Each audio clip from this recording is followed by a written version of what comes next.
I'm Gwen Gage. I'm an industrial designer. And like me, I know there are a lot of designers in the audience today. For me, I think design is a really unique career because we have a special ability to affect the way the future looks in a way that other careers cannot. But with that privilege, there's a responsibility. And for me, it's a responsibility to address problems that are often overlooked by design and help populations that are often underserved by it. So my project on malaria prevention that I'm going to talk about today came out of that personal mission. Last fall, or last summer actually, I was in contact with a few Peace Corps volunteers in West Africa. And they explained to me that malaria, this single disease, has such a disproportionate impact on people's lives. And I was really struck by how hopeless every conversation was about solving this problem. And that's really what I wanted to address with my project. So last fall, I went to a small village in southern Senegal called Niamey. And while I was there, I stayed with a family whose father, Musa, was a community healthcare worker at the village clinic. Now, he was one of the most well-educated people in the village on malaria prevention, so you would expect that him and his family were in the best possible situation to prevent themselves from getting the disease. But on just my third day in the village, his son, Mamadou, had developed a fever and felt so sick that he couldn't go to school. Later that day, he was diagnosed with malaria. And 2 days later, Musa's wife, Mariama, had fallen ill as well. So this really made something clear to me. If the people in the best position to protect themselves from the disease are still struggling, then there must be something really wrong with this prevention system that we have today. And that's what I wanted to find out. So first, I think to understand how pervasive malaria is, it's really helpful to get a sense of scale. I'm sure many of you remember the Ebola crisis from a few years ago. In that entire outbreak, there were around 29,000 cases of Ebola. Compare that to 216 million cases of malaria last year. That's like if 2/3 of the United States got malaria in a single year. Now, while 2 billion people are at risk for the disease, around 90% of the cases and deaths occur in Africa. And the scale is so important to understand because impact of that size bleeds into every other aspect of people's lives. When people are ill, they can't go to school and they can't work, and economists estimate that roughly 25% of families' income for an entire year goes towards dealing with just the ramifications of malaria alone. So there are a lot of ongoing efforts to fight malaria right now, but they are simply not enough.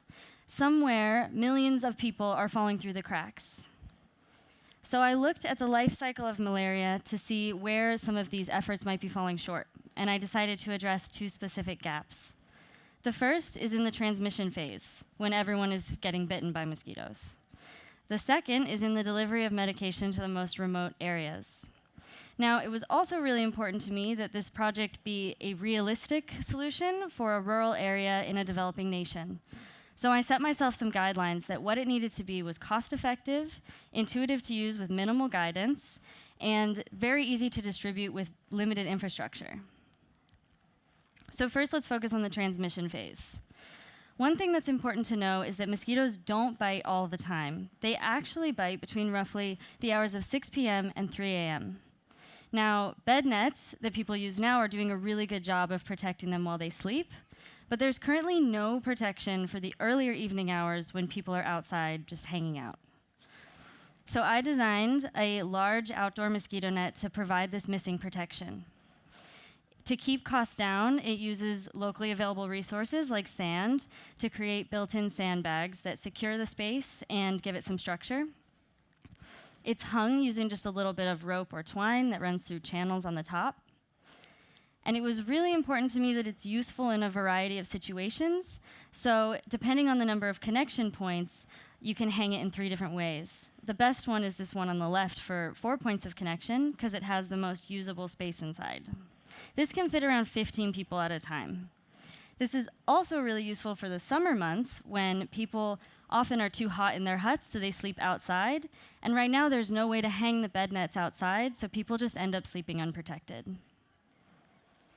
The second gap I addressed is in the delivery of medication to the most remote areas.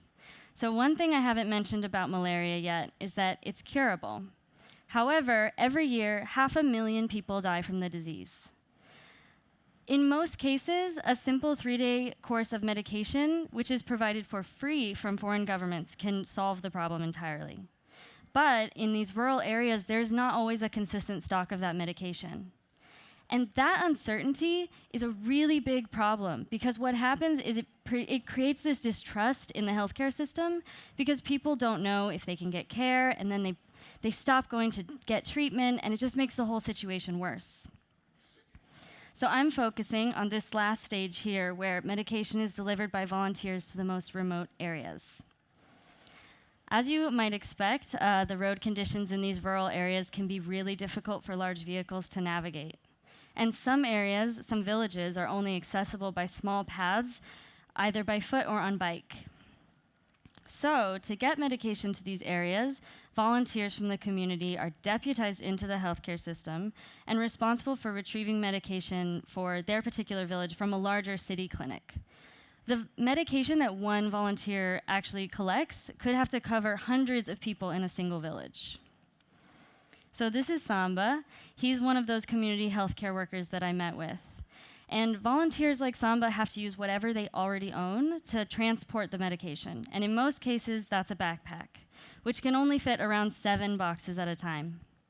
So my mission was to design something that would make it easier and more efficient for volunteers to carry these boxes. I worked under the assumption that the only thing these volunteers would have access to were simple ropes or these bungee cords that everyone had on their bikes. And I really wanted the intervention to come at the manufacturing level, so there was no additional burden on the volunteer to obtain something extra. That's when I got interested in 6-pack rings, which are used to carry these heavy cans with really minimal material. By applying this concept to boxes, I thought we could create something that was really lightweight and compact enough to be included in existing medication shipments. So I eventually decided on this kind of dog bone shape cutout because it really grips the boxes well, but is easy to apply by hand. Now, the material is still in progress. For this prototype, I used a photo-degrading polyethylene, meaning that over time, it breaks down into microscopic pieces. So it does not pose a threat to wildlife the way that old 6-pack rings used to. However, I ultimately aim to create this product out of some sort of biodegradable material so that it can serve the long-term health of the environment as well as provide better access to life-saving medication. So this is the final prototype in action. There are 3 layers here for a total of 48 boxes. The strip would come in a roll that would just be easily fit into existing medication shipments, and then it would be cut to the specific length once it reached the health clinic. You just fill it with boxes by hand. It holds the boxes very securely. And then you just roll it into this little compact unit. If a volunteer doesn't have a bike, they can strap one of these units to their back for 16 boxes. And if they do have a bike, they just stack the layers and secure them with a cord like this. Now, once this medication gets to a health clinic, the strip can actually serve a second life, because rural health clinics right now often lack a good system for organizing the medication, and it can just end up in a big pile on the ground, making it really difficult to tell how much medication is in stock at one time. So now a volunteer can just take the medication right off the bike, hang it on the wall, and this will serve as a visual record for how much medication is remaining. So with this tool, a single volunteer can transport dozens of boxes at a time, increasing the capacity for these volunteers to treat more people at a faster rate, and hopefully strengthening the community's trust in the healthcare system. Thank you.